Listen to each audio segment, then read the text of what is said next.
Thank you for checking out Talks with Tyler ISD, a podcast about the passionate people with a heart for students. I'm your host, Jennifer Hines.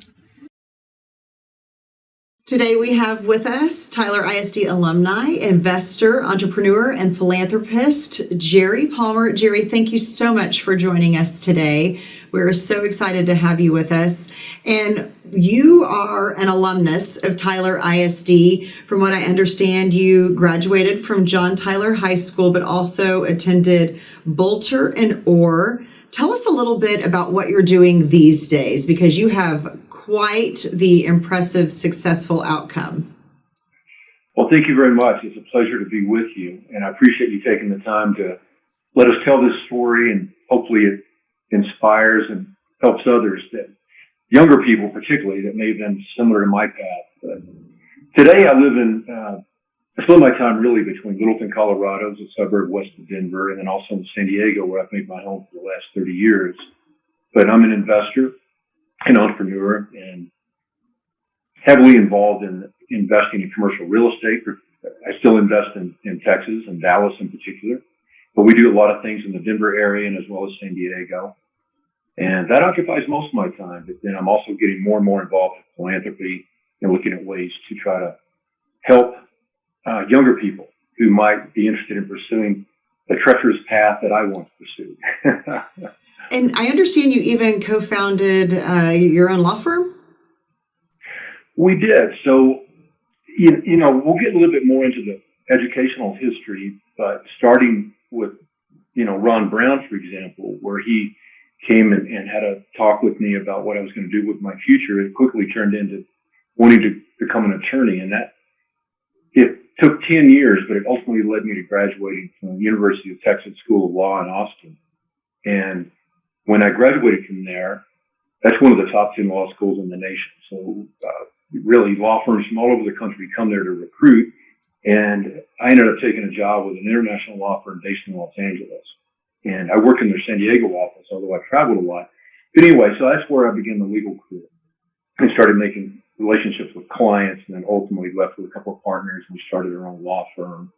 And there we were able to be more entrepreneurial and do things more creatively with clients. And that's what ultimately led me into business, where my clients kept asking me to leave law, partner with them in business. And that's what we did. And that's kind of turned out to be a really interesting journey. Well, speaking of that journey, your path so long ago was kind of headed in a different direction. Tell us where you were before you made this big shift. Well, so in high school at John Tyler, or it's Tyler High, but I was not academically inclined. I was a horrible student. In fact, if we went back and looked at my records, as I recall, I graduated in the bottom half of my high school class there. And I had three older stepbrothers who were all really good athletes. And so athletics was something that was really fundamental in our house and our family. And I was pursuing that and sleeping through class, basically, just always tired, not paying attention and concentrating on sports until my junior year of high school, when I suddenly realized I had no future in football. And because there were so many other good players on the team around me, I realized that, I wasn't going to do anything with that. Sports was not the answer, is what you had kind of come to realize at that time. Now, I understand that you would go to school for half a day, and then you would also do an apprenticeship in the afternoon. Yeah, that's right. So Tyler, I don't know if he still offered this, but they had sort of a vocational program so that you could go to school in the morning, and they would help you get a job, in essence, place you someplace where you could learn a skill or a trade. And when you graduated high school, then you had something to step into. And my dad, he operated a machine at a Kelly Springfield tire plant there. Again, education wasn't something in the family, but that's what I was doing. And so I spent the afternoons working at Tyler Pipe as an apprentice in a diesel truck mechanic shop, basically learning to be a diesel truck mechanic, of all things. And then in sitting in that vocational class one day, Ron Brown tapped on the door and asked the instructor if he could see me in the hallway. And that's really the discussion that changed the trajectory of my life. And but anyway, that's why we honor Ron Brown by giving this honorary scholarship in his name. And so he's the one that pulled you aside. that conversation is really the catalyst for this huge shift. What did he say to you that created such a significant pathway change? That's a pretty abrupt change of direction, isn't it? Going from diesel truck mechanic to ultimately, I became a CPA and an attorney for one of the world's most prestigious international law firms, right? So what did Ron Brown say that day, right? Mm-hmm. So he asked to see me in the hall, so I stepped out and he said, let's go get a piece of pie.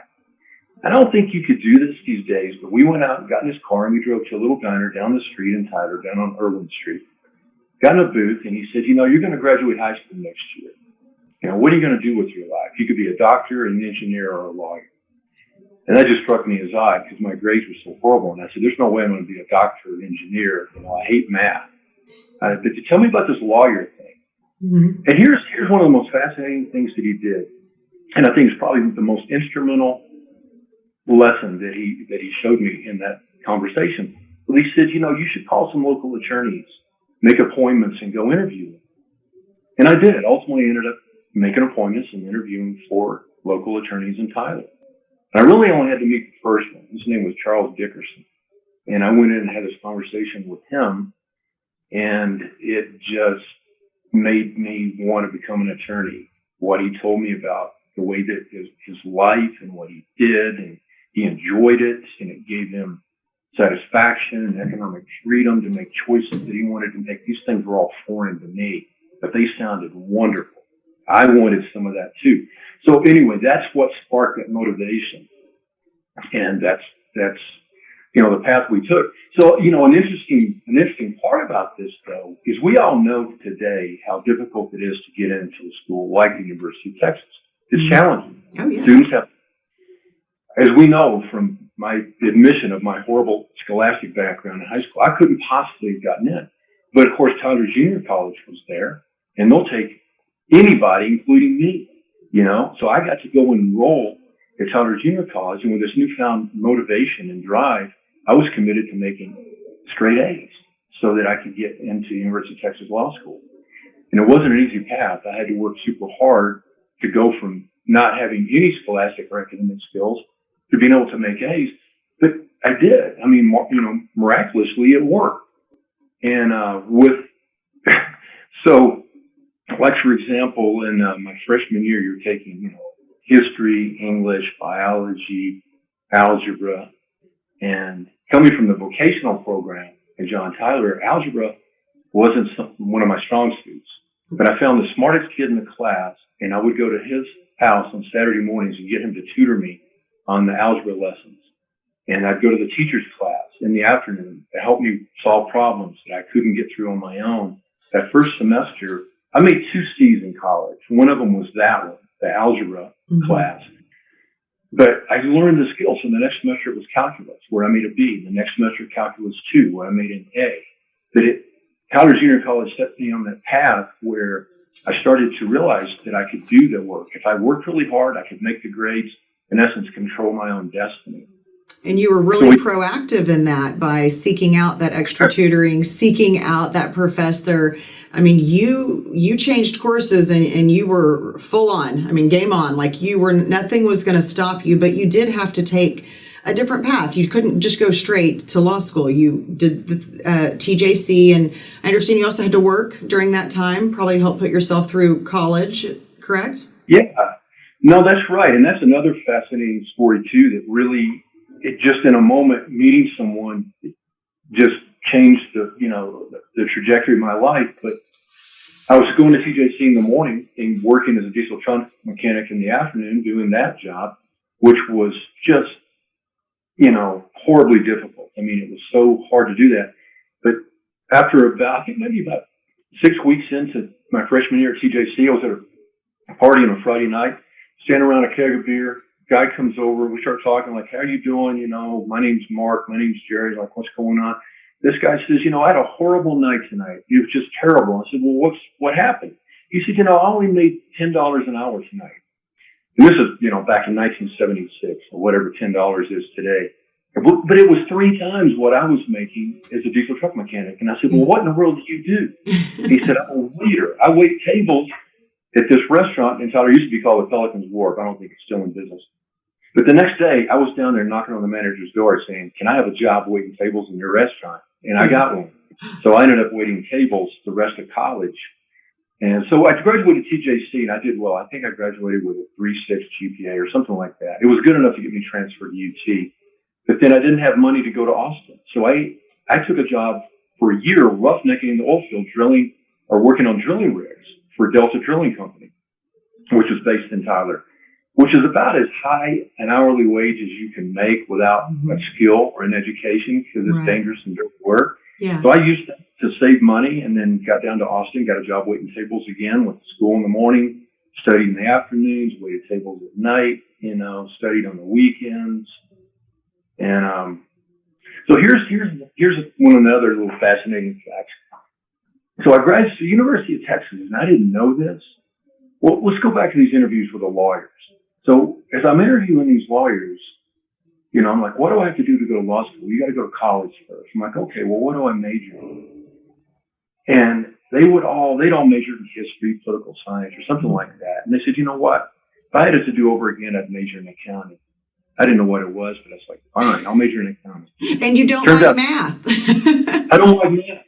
It turns out, the University of Texas is the number one accounting school in the nation. It's not Harvard, it's not Stanford, it's not Yale, Northwestern, Columbia. Yeah. University of Texas in Austin, right? Yeah. So I showed up, and the very first class I walked into was intermediate accounting. So I'm a junior at this point, right? Mm-hmm. The professor walks in, auditorium style room, 300 students in this big auditorium. He gets up on the stage, introduces himself. He says, "My name is Dr. Kellogg. I've got a PhD in economics from Yale, a law degree from Harvard, and I'm a CPA. I'm going to be teaching you intermediate accounting."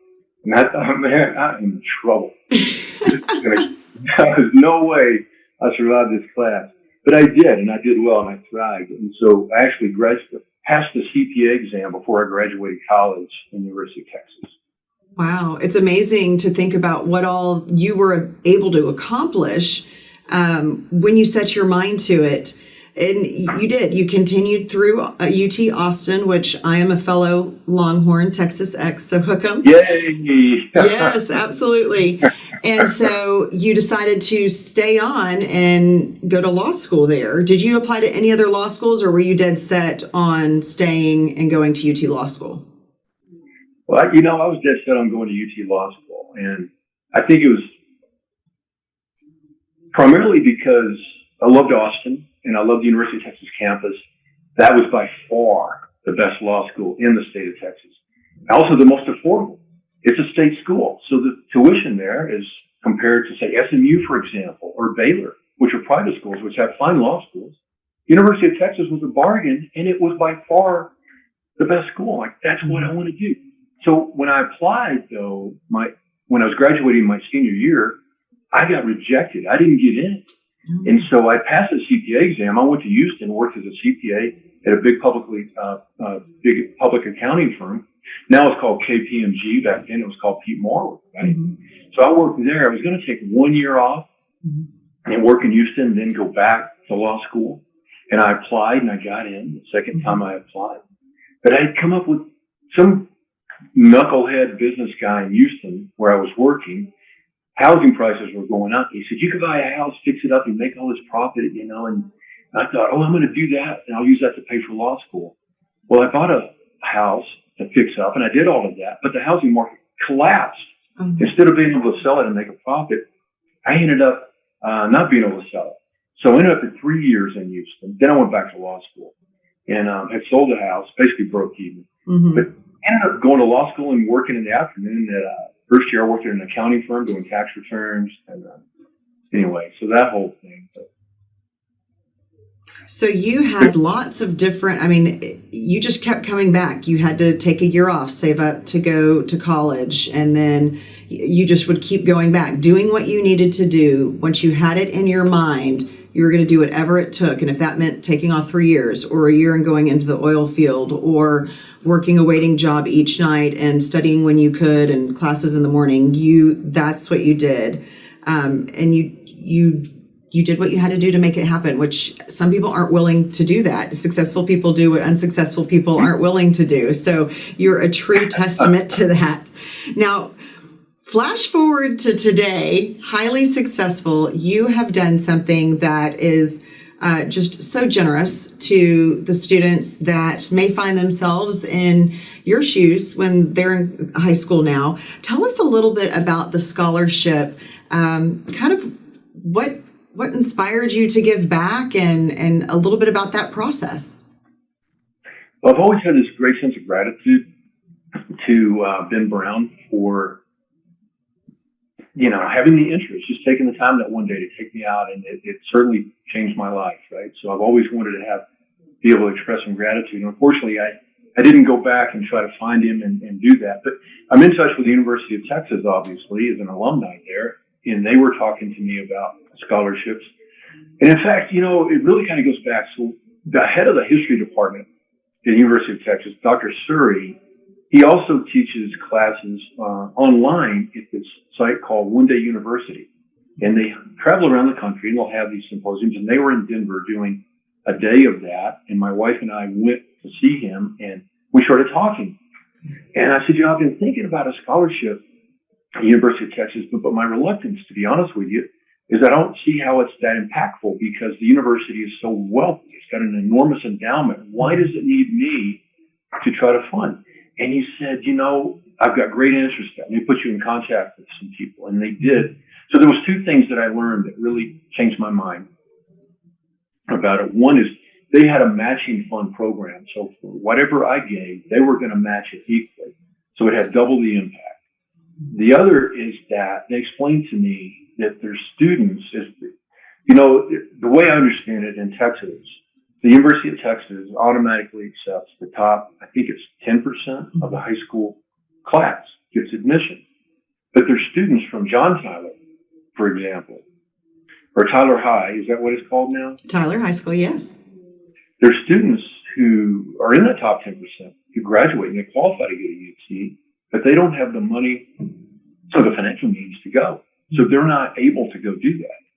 So the idea was, okay, let's create a scholarship in conjunction with the University of Texas with their matching fund program. And let's name it in honor of Ben Brown, and let's direct it toward low to moderate income students who get accepted but need financial assistance. So it was a win-win, So I think I committed $100,000, UTs matched that with another $100,000. So in essence, we have a $200,000 endowed scholarship directed to low to moderate income students. I love that. And that's the Texas Challenge. That's that scholarship matching program. Right. And then it's geared towards students at Tyler High School. Now, if there's not someone that fits all the criteria, then it can be applied to somebody at Tyler Legacy High School. So I love that. There's going to be someone that is going to benefit from this. And I love that they are allowed to do this. It's supporting our students and it's getting them to that next step. Because as you walked through these steps, every little bit helps.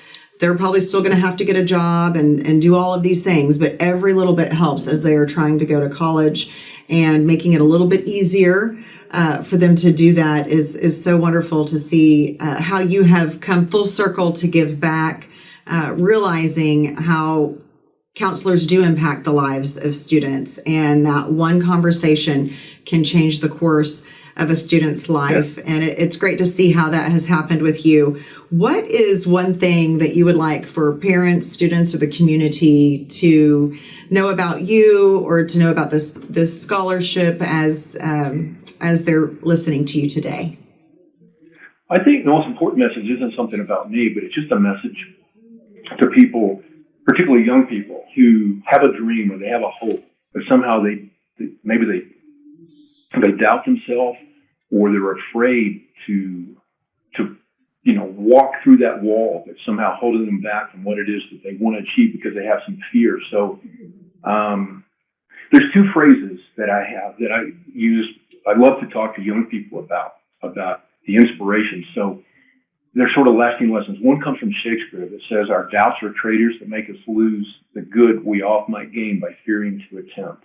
Just a beautiful way to say, don't be afraid to try. Mm-hmm. We all know that when we try great things, hard things, we fail, right? So Churchill tells us the secret to success is going from failure to failure without a loss of enthusiasm. So don't be afraid to try great things. If you try them and you fail, don't quit. Keep going.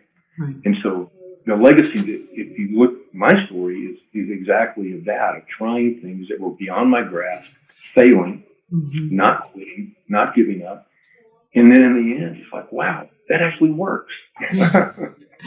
I know. It's neat to see your story and all the different ways that you had to go to get there and to see where you ended up. It's absolutely phenomenal. Thank you so much for taking the time to tell us more about your story and the personal story behind this scholarship. It's just a wonderful thing that you have done. And thank you for your generosity for the students of Tyler ISD. Yeah, my pleasure. Thank you so much. Be sure to check us out on Spotify and Apple Podcast. Be sure to share this episode with your friends and family.